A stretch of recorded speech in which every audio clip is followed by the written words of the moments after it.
Penasaran nggak kenapa keripik kentang bentuknya bergelombang? Bayangin kamu sama teman-temanmu lagi nonton film sambil makan keripik. Kamu lebih suka nyelupin keripik yang rata atau yang bergelombang? Keripik rata nggak bisa nahan beban saus dan akhirnya patah. Yah, sausnya jadi kena kaos putihmu deh. Jadi, keripik bergelombang yang lebih kuat. Keripik bergelombang juga ngasih sensasi lebih enak di mulut. Keripik kentang biasa punya rasa minyak yang tajam sehingga mengurangi rasa kentangnya. Dan jari kamu pun jadi berlumuran minyak. Apa serunya coba? Jadi, lebih milih mana? Keripik kentang bergelombang atau yang biasa? Barcode emang bikin hidup kita jadi mudah, tapi kamu tahu cara kerjanya nggak? Garis hitam putih adalah kuncinya. Barcode dibaca menggunakan pemindai. Nah, pemindai ini dilengkapi laser yang mendeteksi pola. Laser itulah yang membaca barcode. Barcode menyerap cahaya dan sisanya dipantulkan.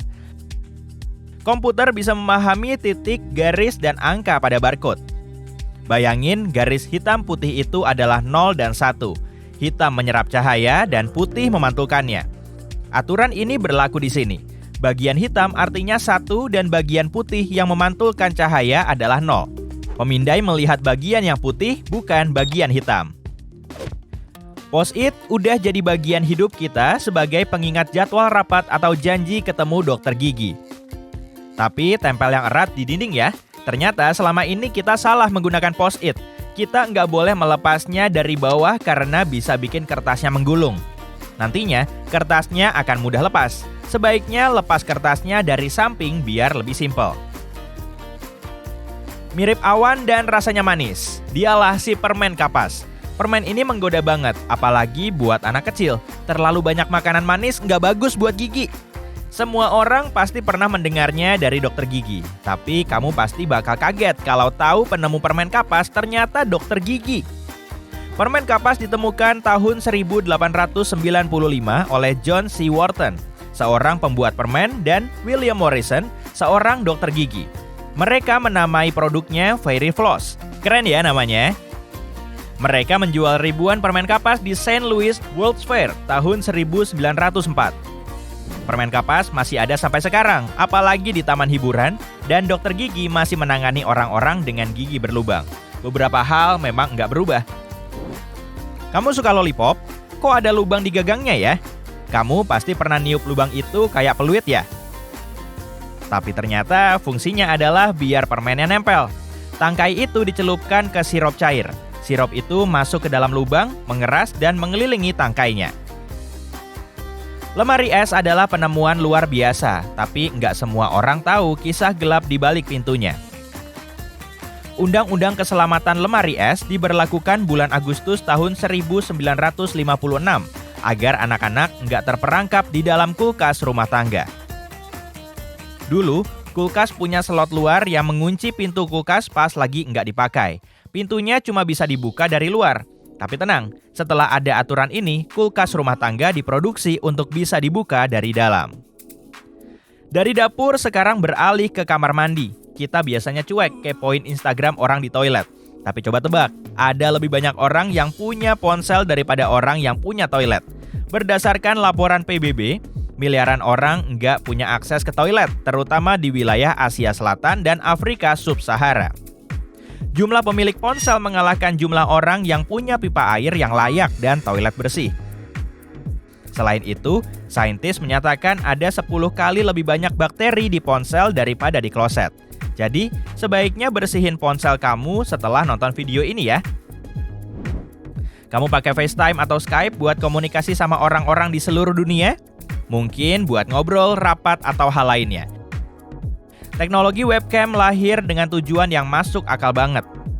Pada tahun 1993, peneliti di jurusan ilmu komputer University of Cambridge membuat sistem untuk melihat apakah teko kopinya kosong atau enggak. Kamu nggak salah dengar kok, peneliti butuh kopi biar otak mereka segar, kayak kita. Mereka bangun dari kursi, pergi ke teko kopi tapi kopinya kosong. Daripada mastiin ada orang yang bikin kopi baru, mereka malah masang sistem. Sistem ini menayangkan gambar ruangan tempat teko kopi itu disimpan. Saat itu ada 3 foto yang diambil per menit. Itu udah cukup banget buat melihat tekonya udah kosong atau masih ada isinya.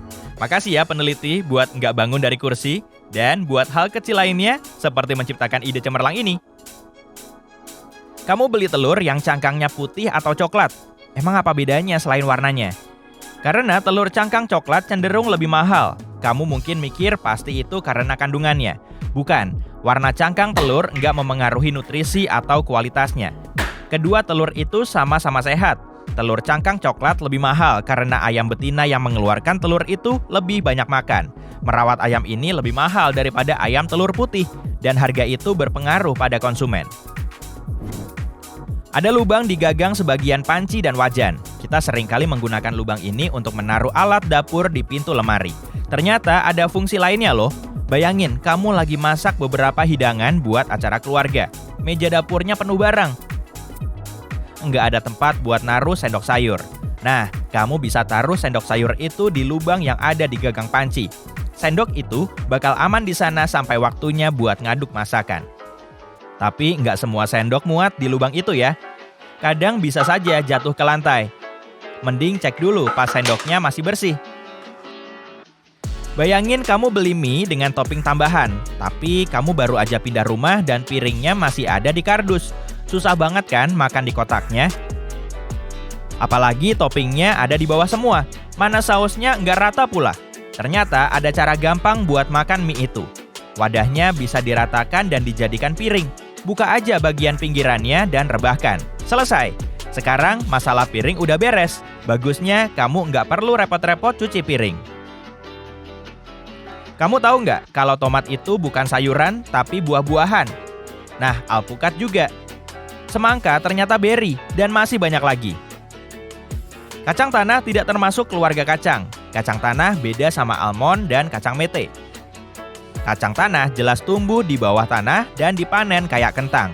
Bagian atasnya mirip semak-semak. Camilan enak ini nggak termasuk kacang karena tumbuh di bawah tanah, bukan di pohon. Kacang tanah ditarik dari tanah kayak wortel. Pas lagi nongkrong dan makan kacang tanah, jangan lupa sebutin fakta ini ya. Atau kamu bisa bahas ini pas ngeliat orang makan kacang tanah. Tapi menggolongkan makanan sebagai buah atau sayur itu emang susah-susah gampang sih. Kamu tahu siapa penemu kaos?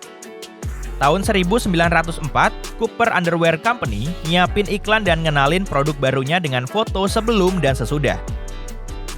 Dulu ini disebut kaos daleman. Slogannya tanpa peniti, tanpa kancing, tanpa jarum, tanpa benang. Kayak namanya, baju ini dipakai sebagai daleman. Suatu hari, pelaut dapat pengumuman kalau mereka harus pakai daleman tanpa kancing di bawah seragamnya. Orang-orang langsung suka sama baju ini. Nggak lama kemudian, ribuan pria mulai memakainya. Meskipun kaos pertama dibuat pada abad ke-19, sekarang kita terbiasa sama kenyamanan memakai kaos. Apa kamu juga pakai kaos kayak pelaut?